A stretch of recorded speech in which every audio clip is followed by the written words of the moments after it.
What's up, everybody? Happy Tuesday. We are Transformation Tuesday over here. So, I've titled this Saying No is the Ultimate Form of Self Care.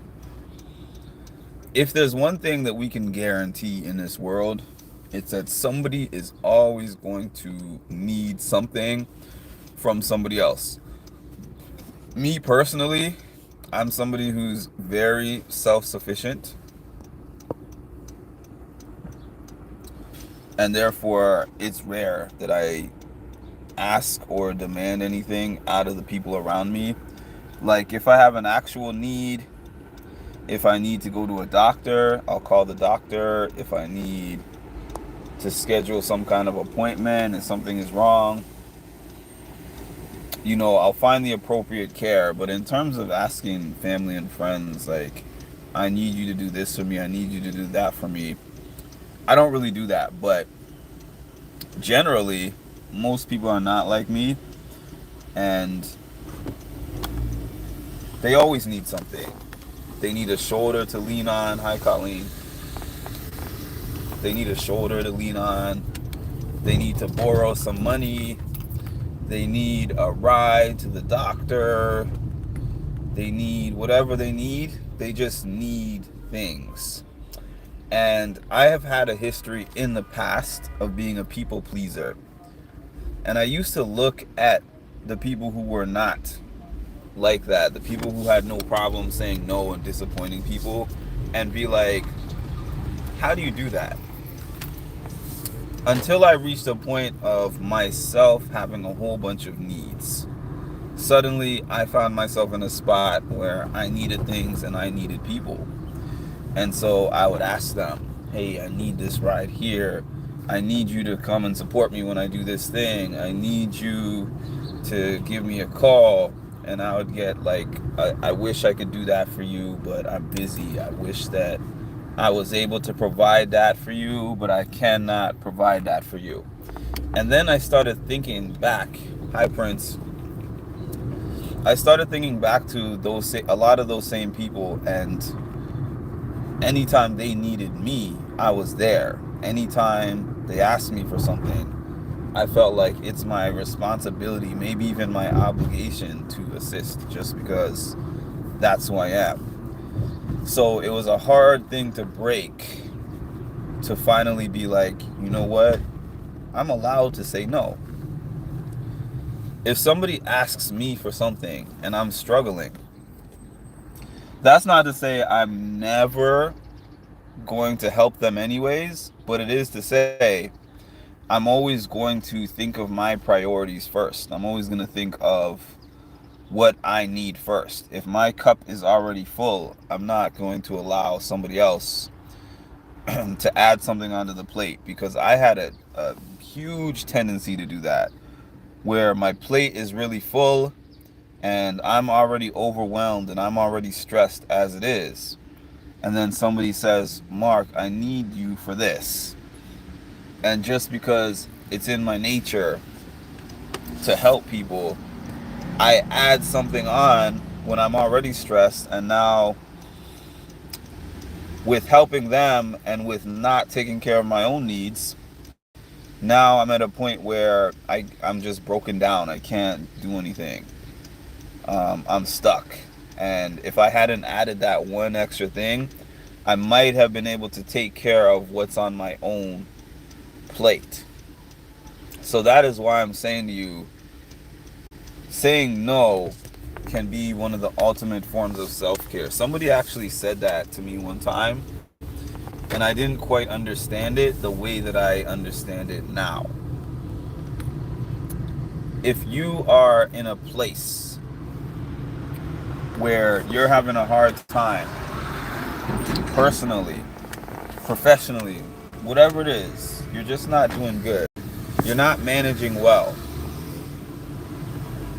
and people are coming to you and saying, I need this and I need that. Just because you can do it doesn't mean you should. I have actively gotten into the habit of telling somebody, I'm sorry, I'm not able to do that. I would like to help you, but I have too much on my plate right now. I even do that with conversations at times, because I think that we all know people who, when you talk to them, it's always going to be some kind of big conversation about what's happening in their life.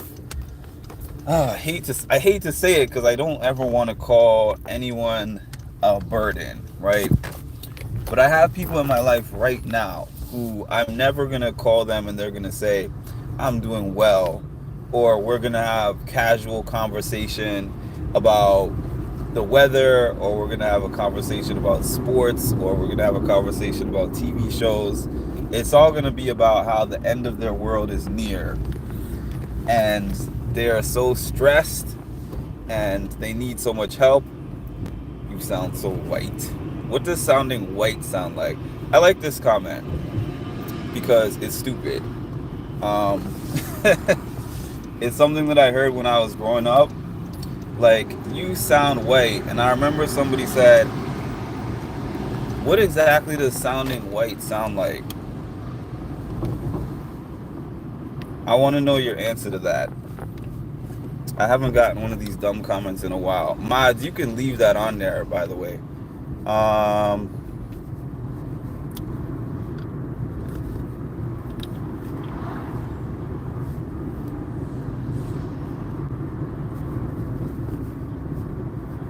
Yeah, what does that mean? That's a good question, friends. What does that mean? I remember I was watching this documentary, Ben Carson. I know a lot of y'all know Ben Carson only because of his involvement with politics, but before politics, he was one of the first.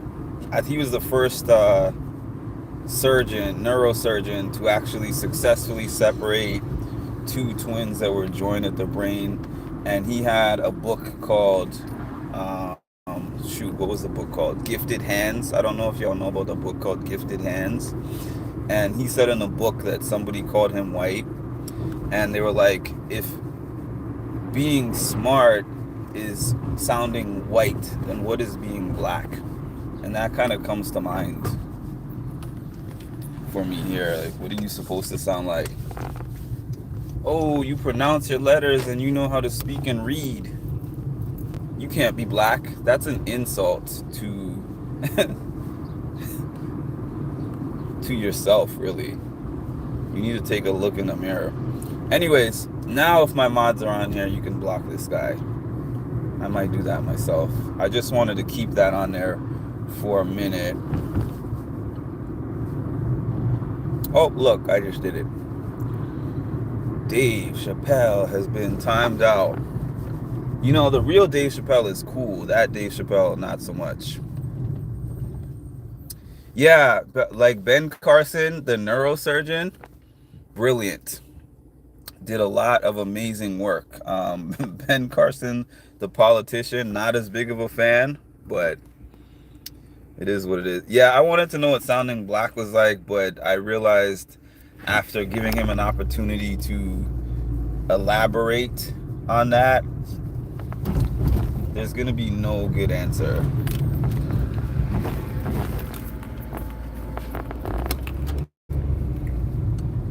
Whitewashed.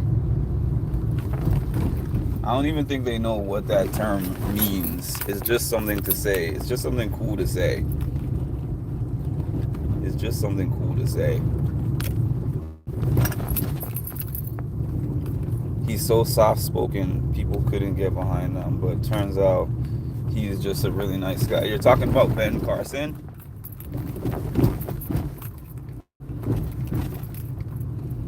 Yeah, but anyways, behind him I meant. Are you guys not mods? Because if you're not mods, I need to make you mods. I need to add y'all to the mod squad. I just happen to have no mods on here at this time. Hold on. Add as a moderator. You got the wrench.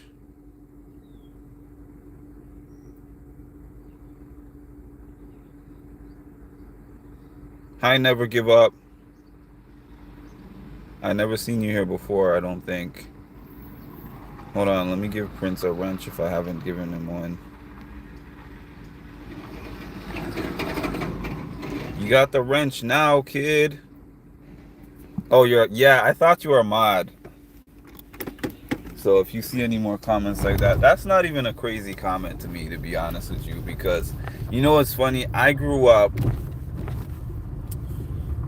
in Canada, as a lot of you who follow my channel, they know that already. And the demographics of where I was growing up, it was 90% white. And the white kids actually were the first people who were like, "Oh, you're an Oreo." And I'm like, how are white kids calling me an Oreo? I'm an Oreo because I sound like y'all and we grew up together. This doesn't make sense. And I believe it was just something they probably heard somewhere, because how could it make sense for you all as kids to grow up in the same area? There's like a few black people in the school, and the white kid is calling the black kid an Oreo. And but when you think about it, it's based on stereotypes, because we didn't have like people who used Ebonics and gangbangers in the area, where I grew up in. So they probably saw their Boys in the Hood. They saw their hood movies, and they saw the way that the black people acted on TV. And at a time, I think that people only got casted onto certain TV shows and things as black people to perpetuate those stereotypes. So they looked at those things and they were basically like, that's how black people are supposed to talk, act, and sound. They're all supposed to be gangbangers. They're all supposed to be people who go to prison. There are people who are not supposed to be able to read. Like, it's insulting. It's actually insulting for a black person to say that to another black person. Like, we're in 2024 right now. Cut that out. Cut that out. This is what I'm trying to say. There's white people right now living in Africa, born and raised in Africa, and speak whatever local language of whatever country in Africa that they grew up in. So it doesn't matter how I sound to anyone. When I walk outside, my skin color doesn't change.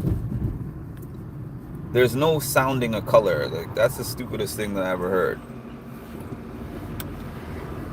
I hate those types of, yeah, like, how do you sound a color? I would love to hear somebody explain that one to me. I would love to hear somebody explain how you sound a color.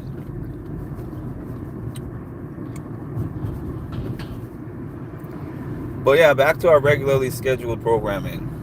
That was actually a little bit fun, because I haven't had troll comments on here in a while. So it's been since probably the Big Brother season that I've had any troll comments on this page. So I just wanted to address one. But yeah, saying no to somebody is saying yes to yourself. For me, I like to think of it like this. We all have a certain capacity to deal with our own problems.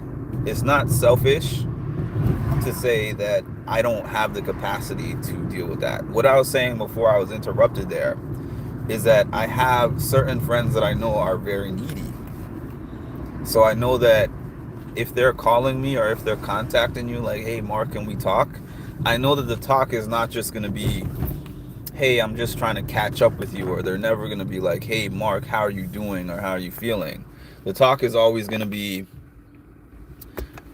"I'm going through distress. I need this. I need that." And those kind of people, I know that I can only talk to them so much. So they're not going to get as much of my time as somebody who is more give and take. Sometimes they might tell me a problem of theirs. Sometimes they might ask me how they can take something off my plate. That kind of person is going to get more of my time. But the type of person who always needs something, they're not going to be a priority to me, because I know that I'm always going to be giving them something when we communicate. So just setting that boundary and saying, you know what, or even there's been people who have been like, Mark, I have this big issue that I need to talk to you about. It depends on where I am, whether I'm able to talk about that issue or not. Like, I'm an empathetic person, so yes, I could always force the issue and say, yeah, I can just drop everything and speak to you about whatever it is and talk you and help you through it. I mean, I basically do counseling for a living. But that's not always going to be something that is good for me to do, because if I take on too many things to the point of breaking down, who's going to be there to help me from there? Not that person. Not that person who always needs me.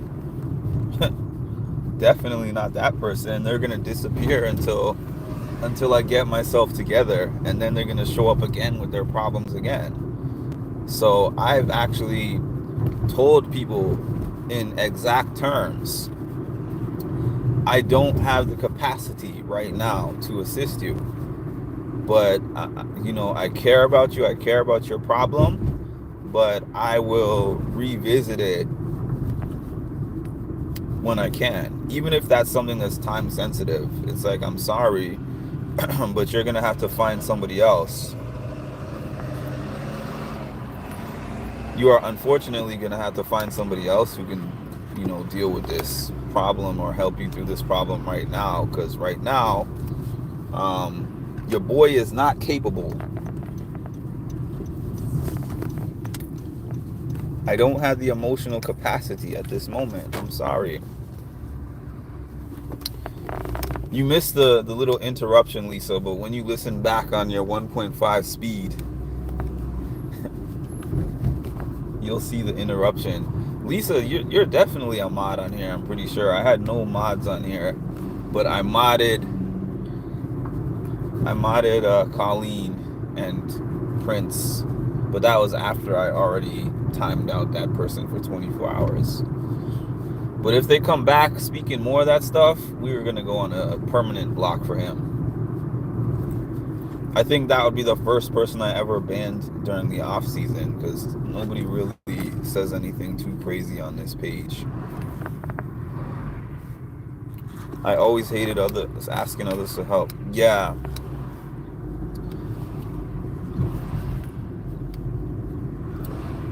So here's the thing. Yeah, the troll was like, oh, you talk white, you sound so white. And I said, what does sounding white sound like? And he said, oh, you're whitewashed. So I was like, oh, okay. And then I, hit the block button, or I hit the 24-hour snooze button. So Dave Chappelle is taking a snooze. We had Dave Chappelle in the building. I can say that I have now snoozed Dave Chappelle on my YouTube page. That's pretty cool. But like I said, I like the real Dave Chappelle. I don't like that Dave Chappelle. That Dave Chappelle is an idiot.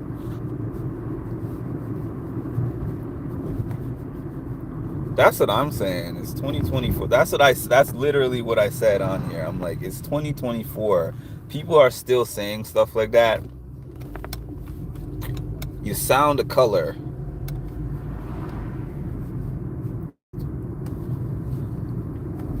These are the people that perpetuate stereotypes that certain races are supposed to sound stupid and uneducated. And even then, if somebody didn't have the education, I still wouldn't say that they're dumb. It could be just a product of wherever they grew up in, the type of opportunities they had. I was fortunate. I was fortunate to grow up in like a middle class family in Canada, and be able to get a really good education, know how to read and write, not go to prison, but yeah, it's you. And the funny thing is, it's your own people that are the ones who are saying those things. That's the funny thing, unfortunately. But yeah, I used to feel really bad about saying no to people. I think that a big thing that changed that for me is the fact that when my dad passed, this is what happened. Usually, I feel like I can handle all my problems by myself. I don't need any assistance. I just take care of it no matter how hard it was. This was the one time where I just felt completely vulnerable, where I always felt like I needed somebody. So I thought to myself, you know what? It's been years of just building up this network of people that I have always been there for whenever they have times of need. So there's plenty of people who are going to be there for me naturally, right? I can just reach out to those people and tell them I need this or that. And then I discovered that the majority of those people were not there for me when I was struggling, when I was deep in this depression, when I wasn't eating, when I wasn't taking care of myself, when I was just going through the motions. All those people that I had helped over all those years were not there. So then I said to myself, this really is the best life example, a hard one, that I always have to look out for me first. And if I do something for somebody else, it means that I'm in a place where I have excess. If I'm loaning somebody money, or if I'm giving somebody money, I shouldn't even say loaning. If I'm providing somebody with money, it's because I have the money to lose. If I am giving somebody some of my time to talk them through something, it's because I have excess time. Whatever it is, it means that I am good first, myself.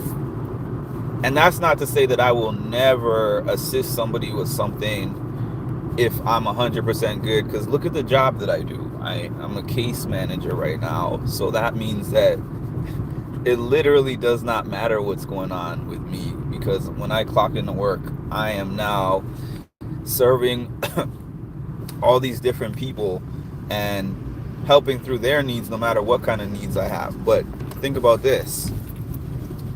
That means that when I get off the clock, I have now spent 8 hours of my day going to hospitals, going to people's houses, calling around, advocating for people, connecting people with all their different services, talking to families that are fighting and beefing with each other. There's so much stuff that I do within my workday that, please, when I get off of work, your issue better be really important for me to sacrifice any of my decompression time. When somebody says, hey, do you have a minute? When I'm finished with work, I might not even respond to that. Or I might just tell them, no, I don't have a minute. Sorry. And it sounds harsh. But again, you give too much of yourself that you don't have anything left for your own needs. Who's going to build you back up? Who's going to be there for you?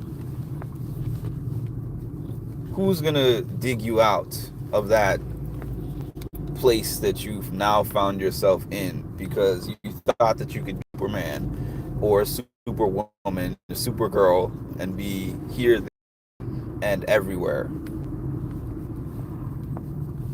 and haven't found anyone, not even the closest people to you. I mean, they want to help, but they have their own things going on.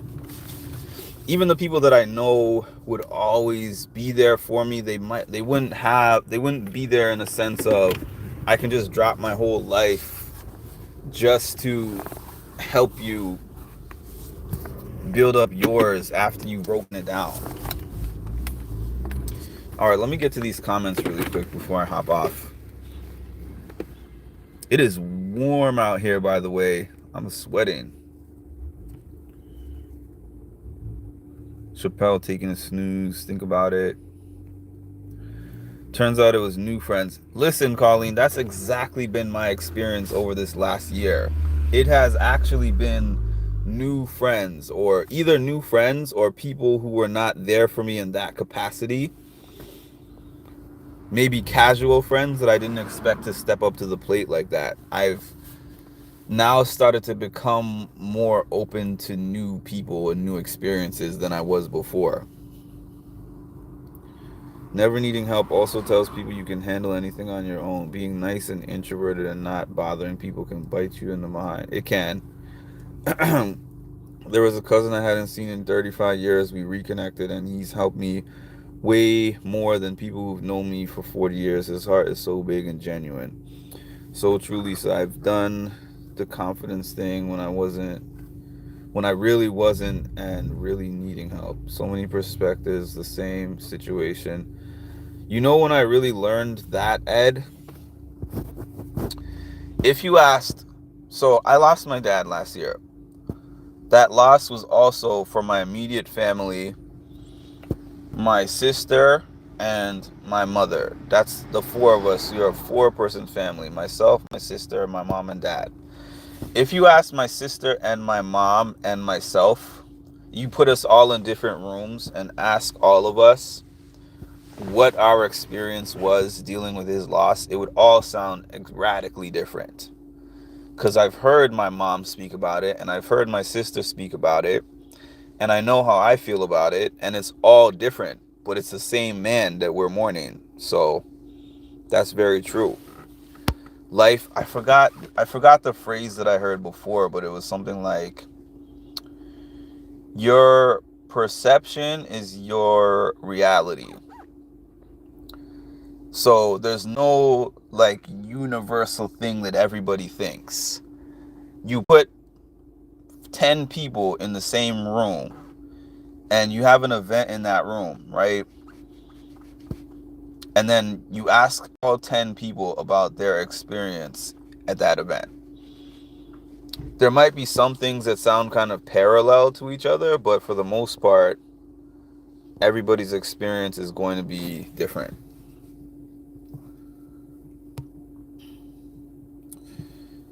All right, everybody. I'm gonna get going.